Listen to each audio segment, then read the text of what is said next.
All right, welcome to another episode of Powerhouse Conversations, where we bring on guests in the sports industry to have dope conversations about how you can innovate within your brand. Today, we have a special guest from Renaissance Group, Anthony Johnson. We definitely want to be able to have a great discussion about NIL and NIL representation. So today, happy to have Anthony on. And how you doing today? Great, man. Again, thanks for having me on. Appreciate you bringing me on, being able to share something. Hopefully that resonates with someone. So appreciate it. Yeah. Yeah, no, I definitely was happy to get you on. I always want to get different perspectives and bring different conversations that are not being had, and also be able to give light from different perspectives, right? So you being a agent, that's definitely a perspective that we want to be able to give, add some value to the conversation, the conversations that are being had about NIL, and then how the guys like you can be able to help these athletes. So I definitely, definitely wanted to have this conversation. I always want to bring on dope people that are doing things, and like you said, your brand, stuck out to me, and I definitely wanted to reach out and, have a conversation with you. Thanks again, man. I'm excited. Let's get to But it. yeah, let's get to it. So let's start with how you got started. Give us some of your background and everything. So like many people in the sports industry, I played sports. I played it at a high school level. I even had some interest in playing collegiately, but I would say I knew at a very young age in high school that I probably wasn't going to the NFL. So I proactively always thought of ways how can I go pro in the sports without playing the sport in Hmm. some capacity. And being an agent or a CEO of some type of major sports entity was the thing that came across my mind. Right, So right, from high school on, that was what I kind of locked in on to provide this. Like I've been at it before. Ballers was out before everybody knew about a Rich Paul. Maybe all we had was Jerry Maguire at right. that point, right? But I knew at a very young age I wanted to be in the athlete representation field.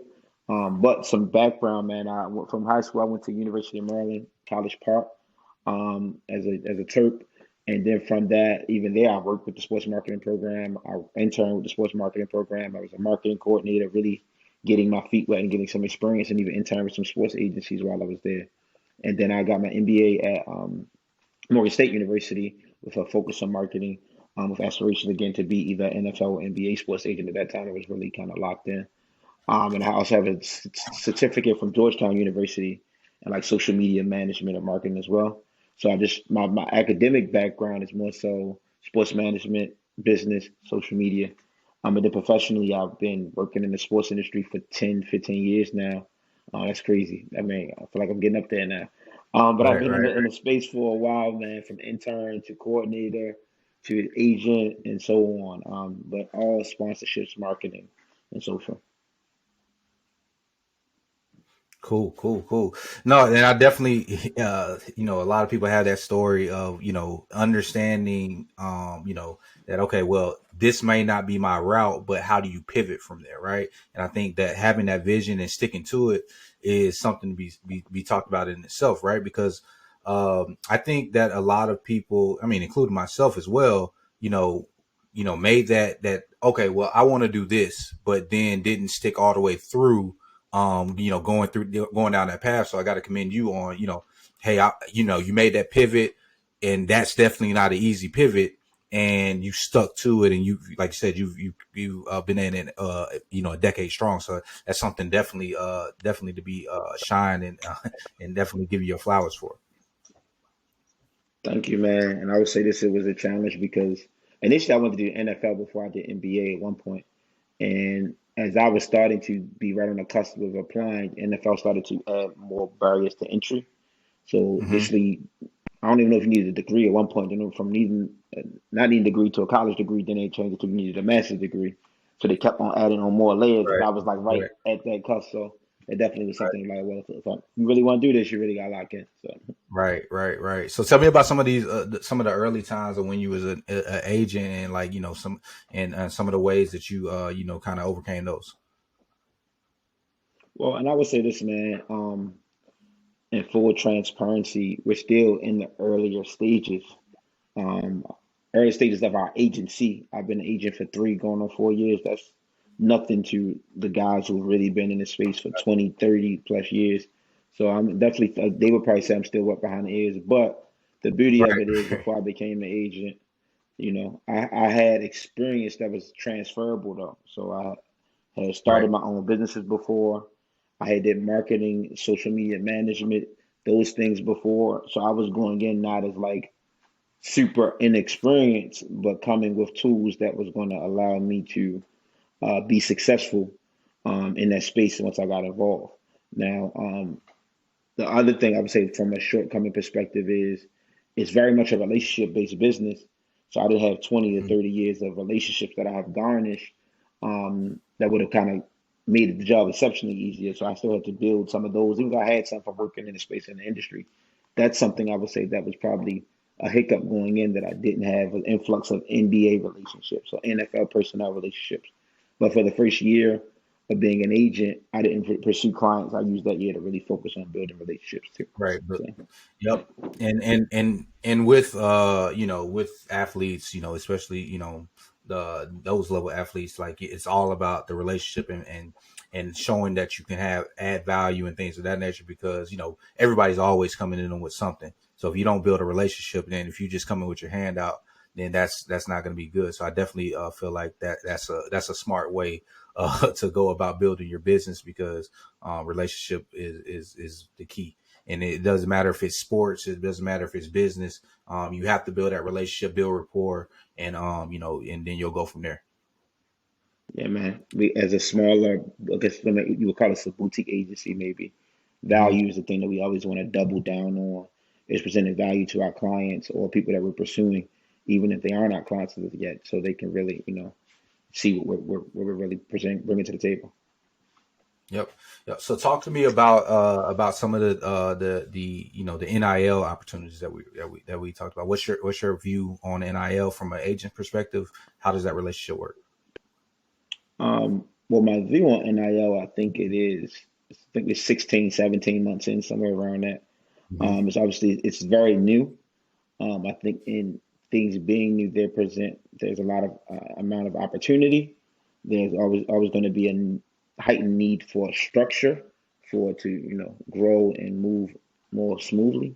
So I think it's an immense amount of opportunity for an agency like myself, an agent or agency like that we have in Renaissance Sports Group, to really prove our value without having to deal as much with all of uh, the big agencies. When the big agencies are getting into NIL now, by the way. But Hmm. initially there was a little bit more apprehension to it because nobody understood it or what it was going to be, what it was going to evolve to. But me, again, being an entrepreneur prior to being an agent, I'm not scared of risk. I'm a bet on myself, and I know Right. the skill sets that we have and how NIL was at least initially going to be shaped up that it could present opportunity.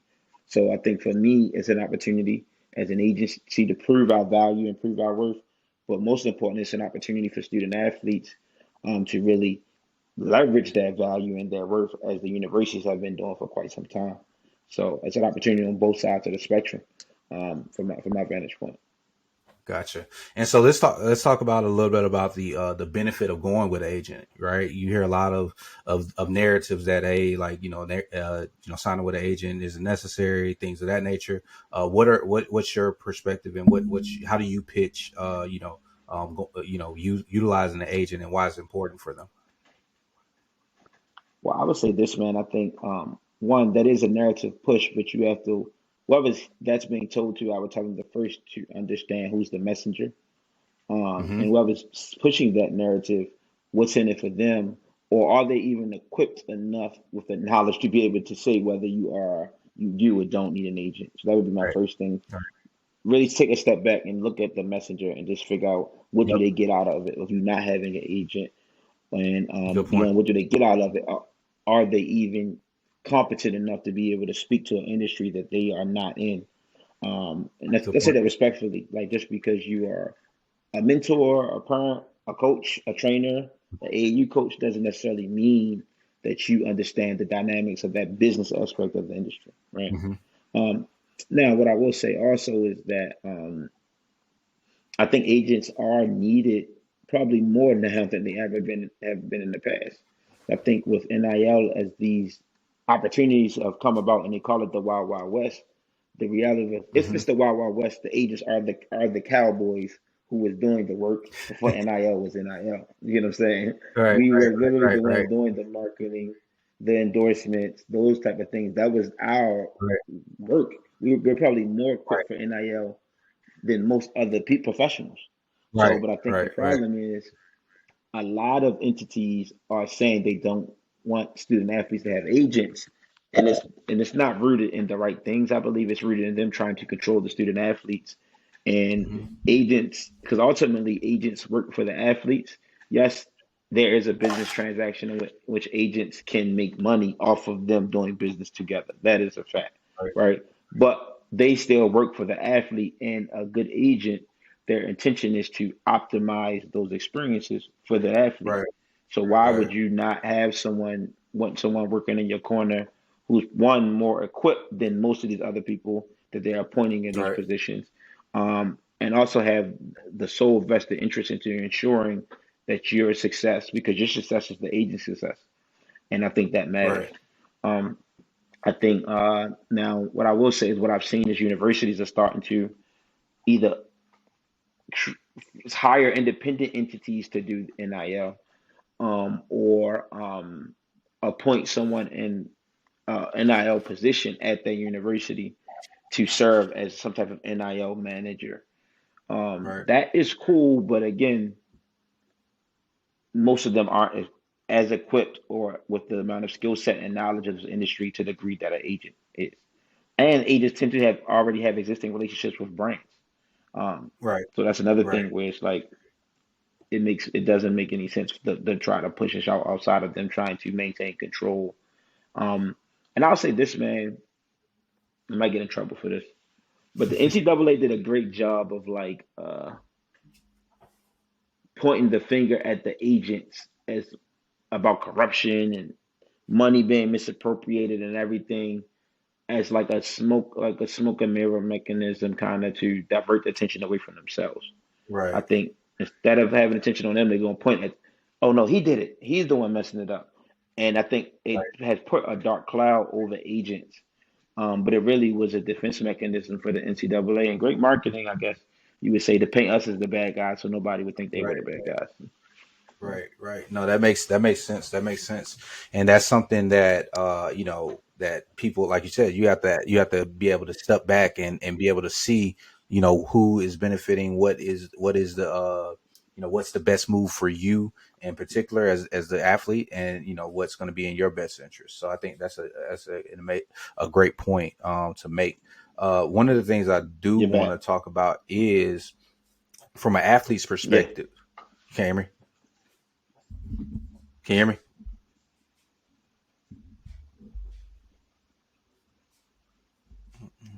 Can you hear me?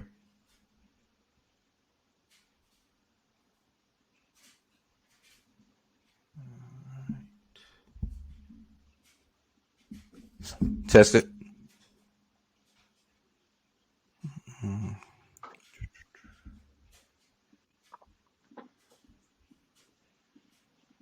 Yeah. You hear me? All right, cool. Yeah. So I wanted to talk about just the go back to the part about you talking about I the think that's a great relationships, right? question.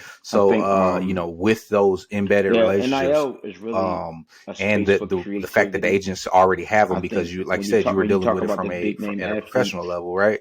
you do have more Now you can autonomy take to be these creative, same but you also get a partnerships lot that more you have opportunities that relationships fall at your and lap, build those brand partnerships, because you and that's are something that the I elite of think the that's elite. probably Brands are missing. coming to But you, my question would be: is that or your more so university, because they for want to work with the the big name university, athletes, or is that or something that yourself as that translates elite down to level the athlete. And more some more of often the than such, they probably the seen the media, athletes or they are seeing the that media. aren't Um, as on the but when scene? you're like the smaller athlete, there are still opportunities, but it's really what can you creatively curate, like um, be, because but it also gets iffy, because I think, well, there is a correlation between social media value and NIL, but you can be Right, you can have a lot of social media value and be not even and be the last man on the bench. But from an NIL perspective, your value can be tremendous. But there are all Americans who are superstars on the field or the court, and their Yep. social value may not be as high level, or as it might be trash. If we just being honest. Um, Now they'll get somewhat of the benefit of Hmm. the doubt because they'll, if you are the athlete, people just associate certain things with you, so brands are going to still want to connect with you. But your value, that person on the bench with the bigger followings may have a more value than that All American, which is crazy, but it's a reality. Now going back to just the point about just the differences, Right. I think I think people think NIL just think only national brand, national brand, national brand. And I think there's an immense amount of opportunities to work with small businesses or local Yep. entities that's in a Yep. proximity Yep. to your university or your hometown. And I think that's where some of the smaller athletes can really leverage their value or their influence because nine times out of ten, if One you're part. an athlete, especially if you're a Division 1, maybe a Division 2 athlete, you are the man or the Right. woman back Right. home, or you're the man or the woman in that small town, maybe on that national sphere. But there are opportunities for you to tap into those networks or those spaces where you are the influencer or the micro influencer. I think you then at that point you can build Yep. your profile so that the bigger brands want to come your way because you have a proof of concept of you working with all Right. these smaller companies.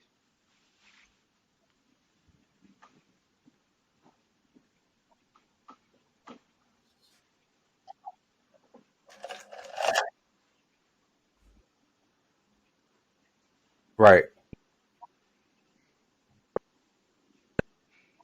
Yep.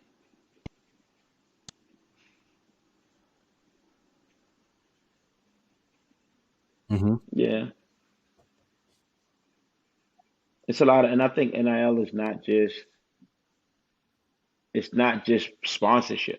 Like I think Yep. people just think And I sponsorship, think that's a social good media point posts. because You can you host can a build camp back from home. the ground You can level, have a right? foundation that Because you want to like you said, even champion if or you don't raise have this funds big for. social You can media do autograph following, or if you signing. You don't have can this big get on national platforms in which following, you're playing video you games can with your literally just fans. So show many different ways that through what you have you can done, slice it. It's just and really then like how maybe you you can can attract creatively some can bigger you brands, curate it or you can just run up within the the bag compliance at of the what level the that you're at, compliance and policies go from are. there. But I think But that's don't think I definitely think they shouldn't something just think that they can do. social media posts only. People are getting equity into companies and doing so much more than that nowadays. So Hmm. Yep. Yep.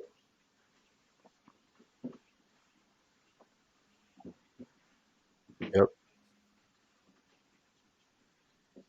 Yep. Yep.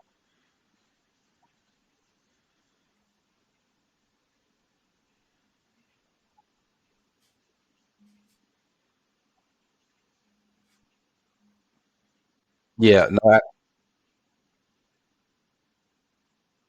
Absolutely, and I think that's something that's big. We talked about this. I've had on people from esports and things of that nature. Like, just hey, you can if you already are playing video games and you're raw at Madden, I mean, I get think on Twitch one thing that we're and just big start on your is account alignment. Like and start we're big on streaming brand and build alignment up your because following we that way. understand that Like, these there's guys so are many. full-time It's students the as well as ability to be full-time creative athletes. and So any brand that be we able work to with do certain has things to be and what we would utilize your prefer for skill them to be set aligned with to be their able interests to monetize your or the brand. I direction think that's that they're something trying to that's being move in, lost, like you just said, or something that they're already through supporting all and they these just subconsciously the don't big know, name a cause that they're brand trying to partnerships. champion But that what I either do want to talk to that you they about have is deep what are some of ties the to or want to marketing get into that strategies that you space. work with So your just clients on? Like, one thing what's some of the mainly things that that you we direct try them? to really push is seriously like alignment with whatever their shared interest, goals, or values are. That's a big thing for us.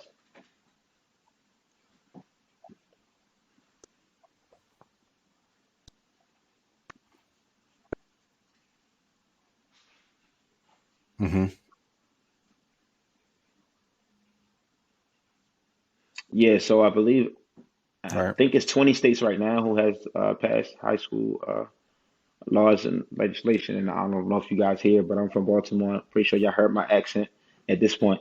But DC, right down the road, I know they've passed legislation. Right. Maryland has not Yep. as of yet. Yep. I'm And watching it closely to another see thing that I when it's wanted to coming, talk to though. you about was just But NIL from a I high think school it's fair perspective. Have you seen, to trickle down to high school. any uptick? And I Because I think it's know in also certain interesting areas because that in they are hindsight, a lot allowing of it from in high it's school. really only been an issue for select sports and particularly sports that, as we know, that people of color have, are dominating it, right? But if you were a high school tennis player or golf player and so on, you could do marketing Yeah, endorsements. for sure. Um, Quite some time, you could be a professional, right? But that just wasn't the case when it came to football, basketball, and baseball. Some of the more major sports, I would say. Right, right, And I think it's cool that those opportunities are starting to trickle down. I think those high school kids definitely need some agents and representation, because depending on the caliber of athlete that you are, people are going to be coming and trying to get at them at earlier phases. Hopefully, trying to lock them in from a high school to the transition from high school to college. And they just got to be real cautious of that. But I think I'm excited about whatever's going to give student athletes an additional opportunity right. to inhibit other people from taking advantage of them. And NIL provides that, because we go to these high school games too, and they're packed out stadiums, and these student athletes aren't Right. gonna get anything from that. And it might be their signage around, or the media entities are sharing that information, and they're being taken advantage of Hmm. too. So why not?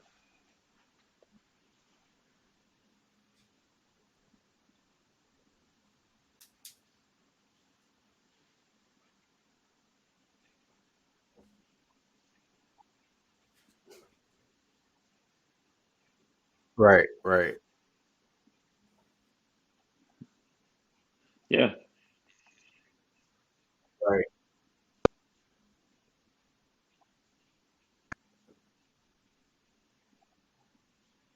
right. Nah, and I just moved not too long ago from Dallas, from Dallas, Texas. So like when you think about it, the stadiums, and like you were just kind of saying, the stadiums are packed out. High schools in Dallas are bigger than a lot of colleges. Like it's crazy out there. So to your point, like these are high school kids, and they have all these fans, but in the past, or up to now, like they weren't able to capitalize on it. And I know a lot of people, are saying about the problems of NIL, but And I mean, it's a it numbers game really too, is though. like, okay, Like, well, there's always going to be problems in only a everything small that you find, percentage but of like guys from it's high if school they are football able go to play to Division One not be football. It's taken like advantage of, 1 because or 2%, realistically, if and that's not a this lot. money, That's if a they are lot of bringing people in not playing. So these even from dollars a and all high this school money, perspective, then that yes, those they're being taken people who are advantage of able because they're the to, product, that might right? be the pinnacle of their sports That's career, what and you they're could be at one of paying them to see. stadiums in And so Texas, I think and let's just say that if they you hit got it spot $5 on to with $10 that. for every Hey, autograph because they're the everything starting that you can do quarterback to or put in whatever the place case may to be, help that could go a long way these for certain athletes, people and their not families, be taken depending advantage on of is their great. circumstances. And I'm just being very modest there, but it's a lot of things that I feel like that they could leverage it, and I think that we aren't factoring in, Right, because we're only right, really focused on what they're focused on more so how can they control it right, and not give right, more freedom and reign to the athletes who are the real centerpieces. right.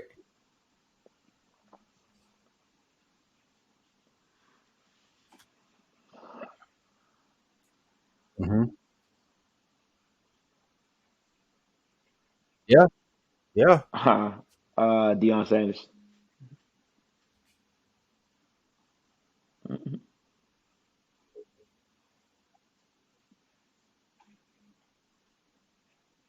Oh wow, wow! It's athletes across the board.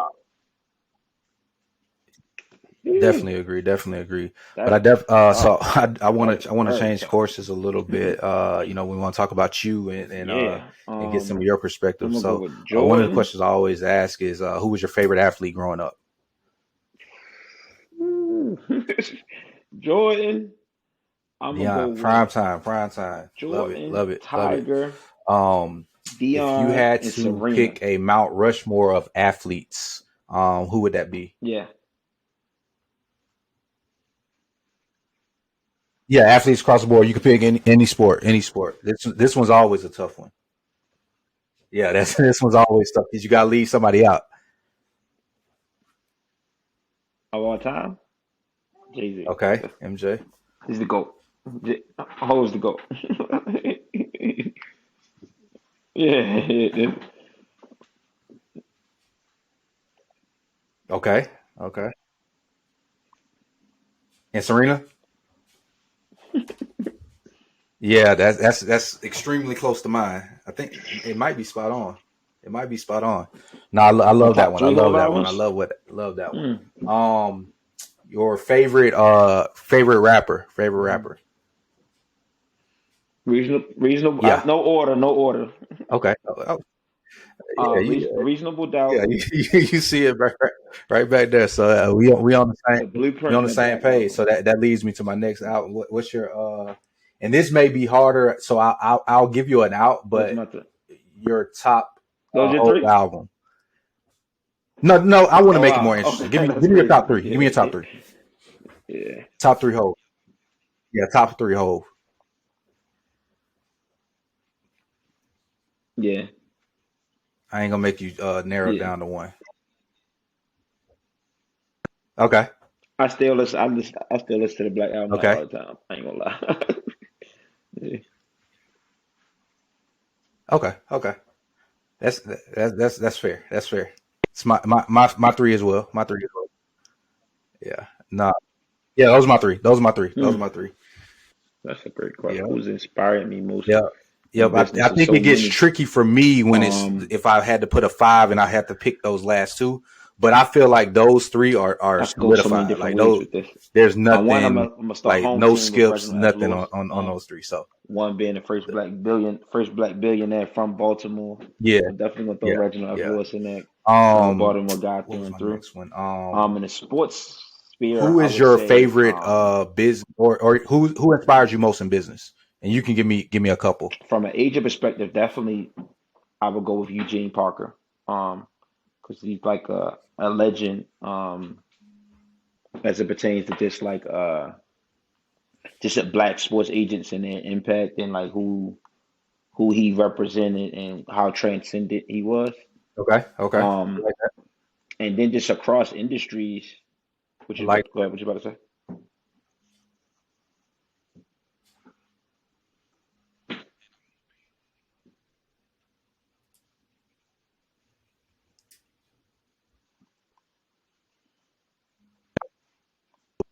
okay.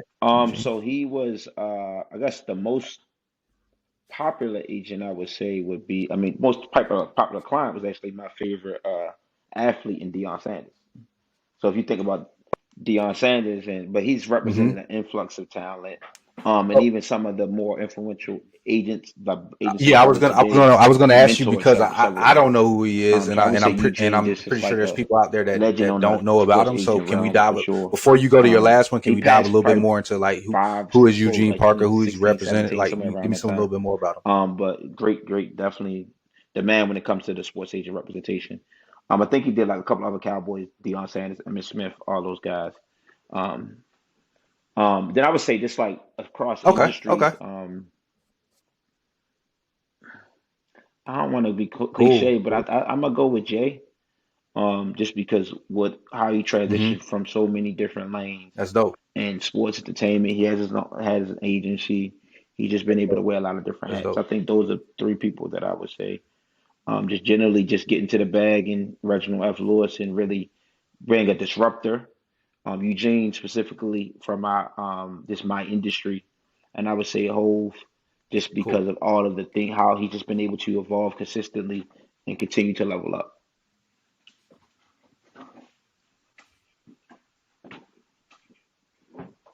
Okay. Right.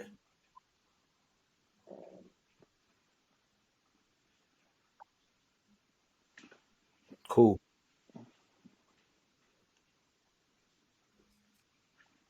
Right.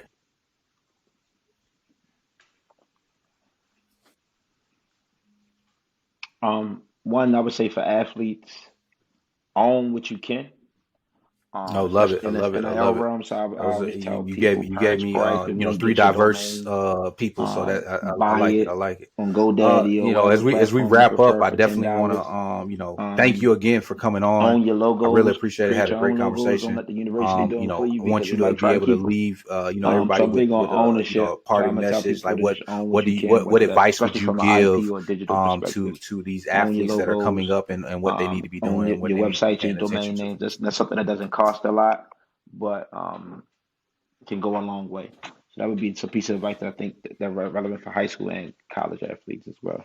And then lastly, man, get you some representation Mhm. and make sure they look like you. Keep it melanated.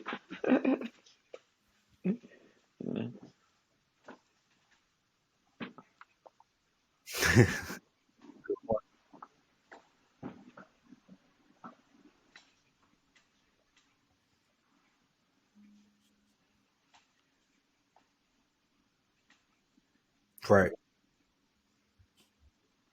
Nope. Yeah, man. Thanks again, man, for sure. I enjoyed this. Great. I love it. I love it. I love it. Make sure they look. Yo, yep. Make sure they look like you. It's a lot of athlete representation out there that look exactly like us. So I definitely, and that's one of the reasons I had you on, and so we can shed that light and make sure that they understand that, hey, like there's people out here that can help you, and they look like you, and they're not gonna take advantage of you, and they're gonna do you right, and they're gonna do it the right way. So I love it. I appreciate it. So. No problem. And y'all, thank you for listening to another episode of Powerhouse Conversations. We'll be back next week. We have a lot of guests lined up. We're going to be talking about women in sports next week, so we'll stay tuned.